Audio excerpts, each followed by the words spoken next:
All right, Facebook Live. How's it going? It is 4:15. Jackie's here, so everything's good. I'm here. All right. Trying to get things organized here so we can talk about Hurricane Irma, for crying out loud. I think Harvey and Irma will be two names that not a lot of people find very popular here in the next several years. Harvey and Irma. All right. Make sure I got all my ducks in a row here.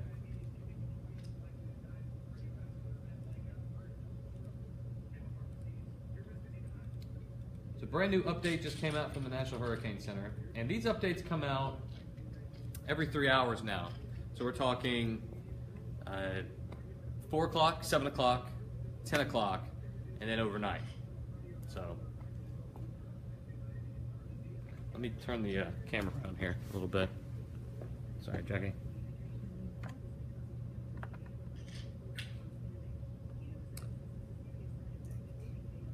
Hey, Talladega County EMA, appreciate it. Janae, you know, there's still a lot of time to watch this thing.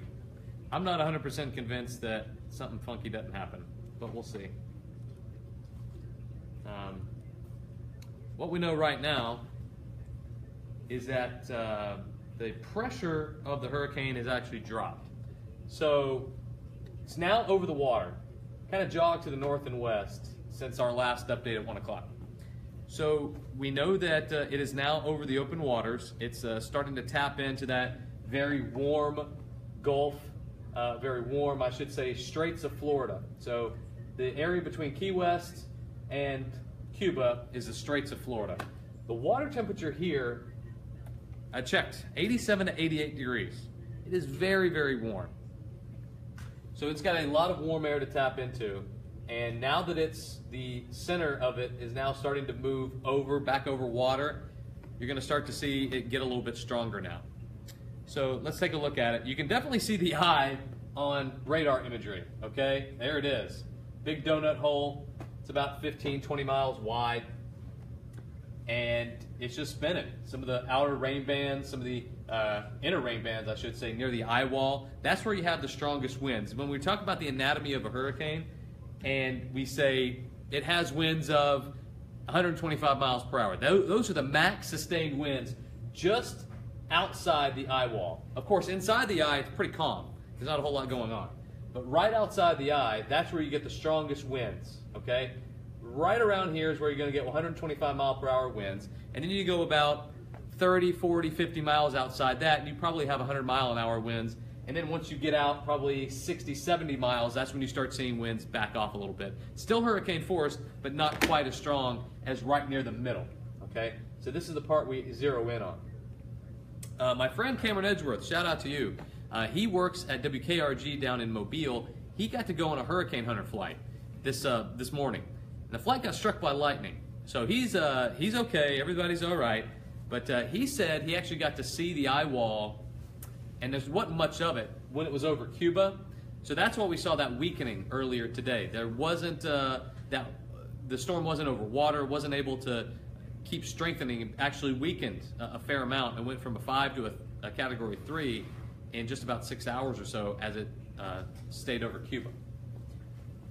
So what do we got going on now? Really heavy squall lines moving through South Florida. The Keys now basically covered up. Their rain has started, their gusty winds have started. Same for folks in Miami. They've got gusty winds. These squall lines are going to be coming in from the east. We've also had tornadoes and tornado warnings down south near Naples. So Marco Island's here, Naples around here. We've had tornado warnings there in Collier County. So that is the update from South Florida. Let's talk about the particulars of Hurricane Irma. Still a Category 3 storm, but don't let that fool you. Don't let your guard down, okay? Maximum winds of 125, pressure at 933, so the pressure has come down since the latest major advisory. We talked about those advisories every 3 hours. Since the latest advisory, come down a fair amount. That means it's strengthening. The winds haven't quite caught up yet, but that's coming, trust me. west-northwest at 9. So earlier it was moving west, now it's moving west-northwest, so now we're starting to see that curve, okay? That's what we've been waiting on, to see that curve. It took a west path, and now we're starting to see it move to the north and west, and that's what we wanted to see. Now we have a definite track shift, okay? I'm going to try to answer some of the questions, some of the comments here, and I'll get to as many as I can. I'm not going to be able to get to all of them because they're coming in pretty quick. David Hood, don't watch CNN, watch me. I mean, why would you? You're on my stream. Son lives in Kissimmee, Orlando. We've got a lot of people that are watching. I have family in Tampa, Orlando, Kissimmee. We'll go over the impacts here in a second. All right, so let's talk about it. What could we see from Hurricane Irma as far as the projected track goes? Okay, so by tomorrow morning, forecast to make landfall in Key West 9 o'clock in the morning as a Category 4 storm. Winds of 140 to 150 miles per hour, pretty strong. Looks like that's going to be the brunt for folks in Key West. Sunday at 2 o'clock, it's still off the shore. It's still off the coast, okay? 140 mile per hour winds. Then, shortly thereafter, we'll say 5 or 6 o'clock, we start to see it move closer to Fort Myers, okay? This is a spot that got hit very hard in 2004 by Hurricane Charlie. And this is basically, it came in a little bit differently, but this is almost a direct path of where Charlie hit. Almost a direct bullseye from where Charlie hit, 10 or 15 miles down the coast. Okay? Then it continues to move to the north. And this is where models are in pretty good agreement at this point. Okay? So by 2 o'clock, early 2 o'clock on Monday morning, 150 mile per hour winds. It's a Category 3. And this is the zone where we could still see some differences. Okay? So let's talk about the differences. If this thing stays offshore, if it stays in the Gulf of Mexico, say it follows this line here, or even just in between this white line and the coast, it stays offshore, okay? It stays at Category 4 most likely, and all of those impacts, all of those really bad impacts along the coast are still going to be felt by people along the coast, okay? At least when you get it going over land, it starts to weaken a little bit. The friction of the land, there's no water to help regenerate the storm and strengthen it. So that's still a possibility. It's a very small possibility, but it's still a possibility that we still have to talk about. So by late Monday night, early Monday morning, we're talking winds of 110, 115 miles per hour for folks in the Tampa Bay area, okay? Between Monday afternoon, actually Monday morning and Monday afternoon, it gets into South Georgia. Category 1 hurricane, 75 mile per hour winds. My friends that I used to serve in Tallahassee, if you're watching that, in the Panhandle, in Liberty County, Madison County, anywhere in the Florida Panhandle between Lake City and Tallahassee, this is you, okay? You got a Category 1 hurricane coming to you. Winds of 75 miles per hour, lots of rain, possibly some tornadoes, okay? This is serious stuff. Make sure you're ready. Power outages most likely going to happen for you. And this is, the time frame is going to be late Monday morning into Monday afternoon, right along North Florida and into South Georgia, okay? Then it continues to move to the north. Moves north, and you see it takes kind of a funky banana shape, all right? So it goes from South Georgia to North Alabama, and it's still not, it still won't be a Category 1 storm. It'll most likely just be a tropical storm or a tropical depression at this point, okay? So for everyone watching and listening to me in central Alabama, okay, we will get the least of the impacts. We will get some rain, we will get some wind, and that's about it. We're going to stay, it looks like, on the east, or the storm's going to stay east of us. That means it's going to be the bad stuff, and the bad part of the storm is going to stay east of us.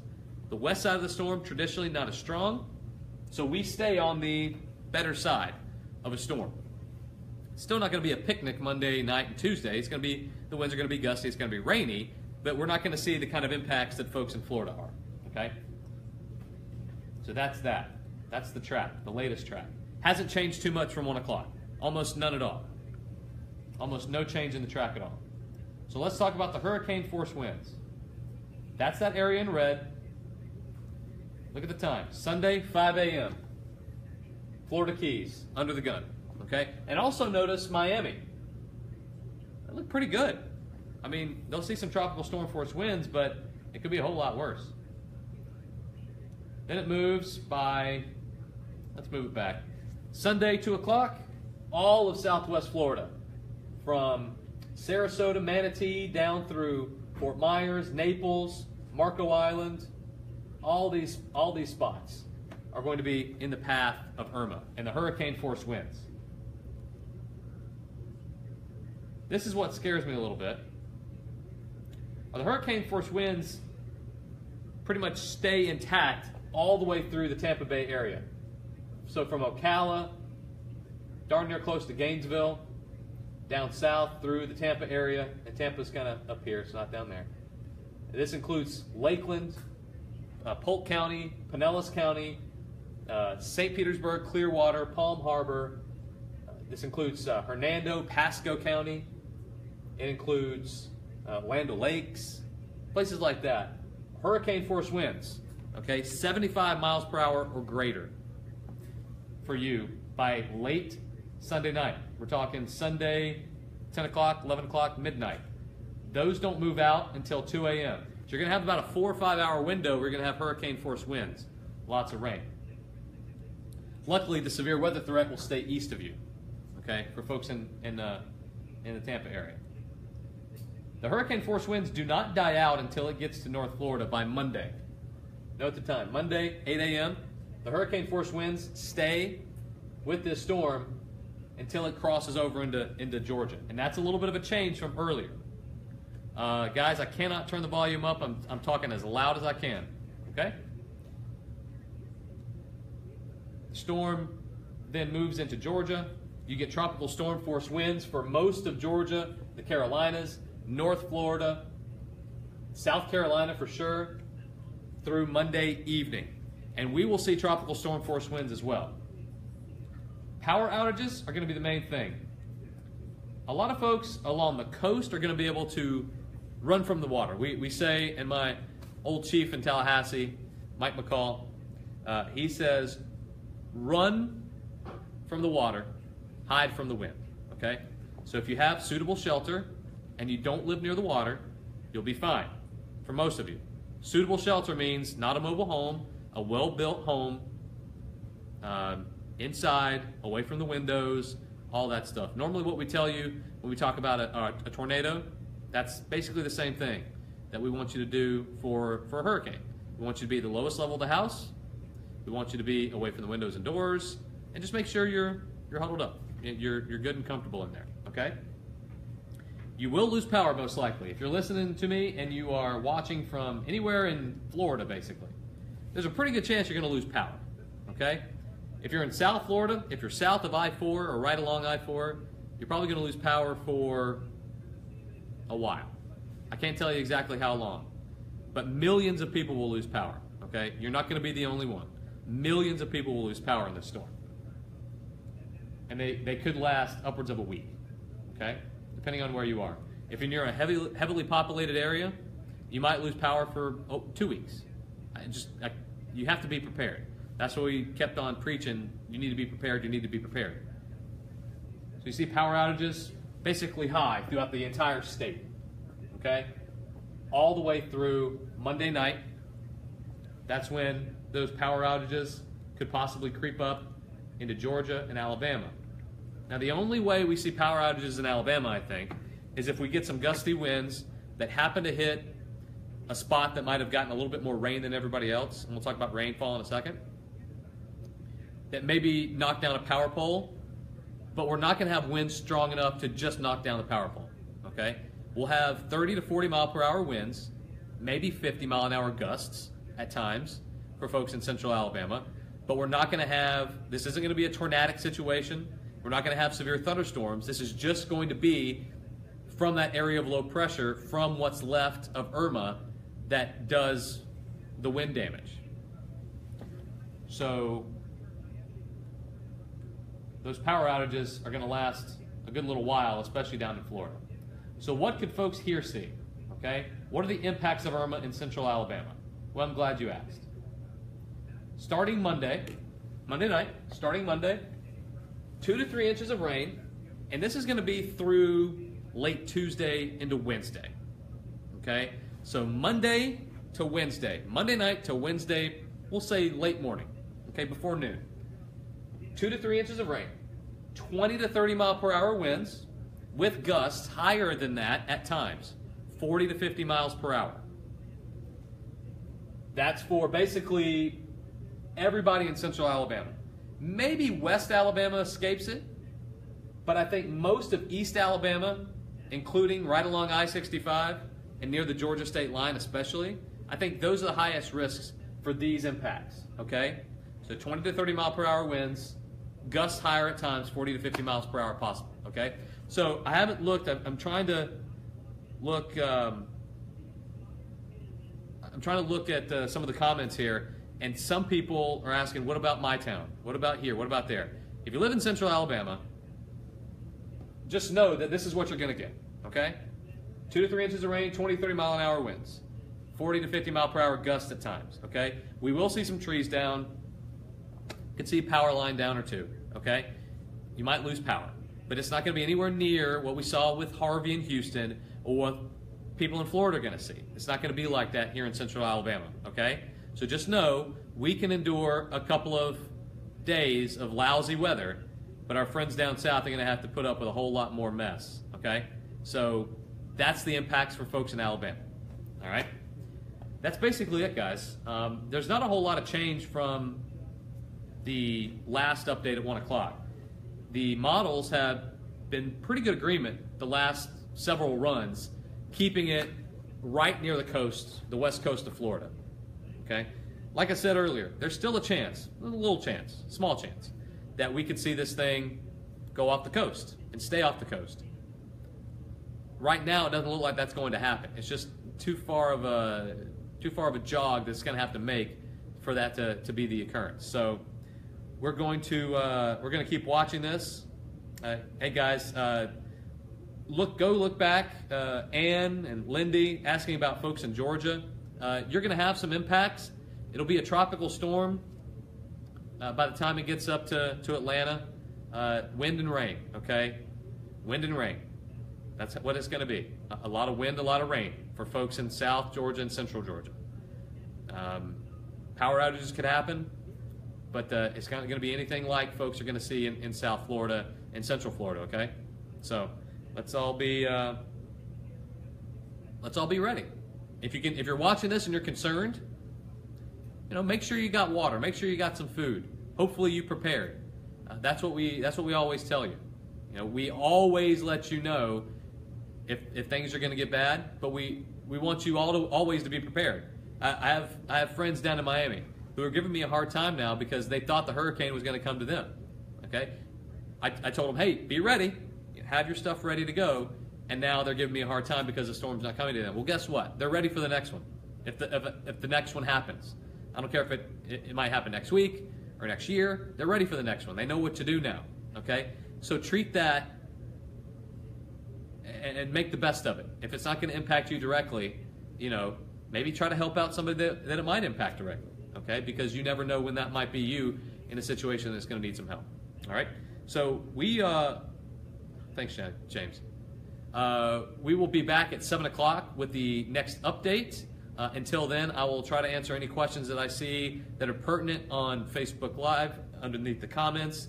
But please, if you haven't watched the video and you're just kind of commenting, just go ahead and watch the video, and hopefully we can answer your question. If I don't answer your question in the video, I will try to answer it in the comments below. But next update coming at 7 o'clock. No 6 o'clock news tonight on CBS 42. We've got our post-game football show, and then news tonight at 10. We'll have all the Irma stuff that you'll need to know, especially if you're an evacuee that's in the central Alabama area. We'll have all those updates for you as well. So 10 o'clock on CBS 42. Our next Facebook Live update, our big update, will be at 7 o'clock tonight, guys. We'll see you then.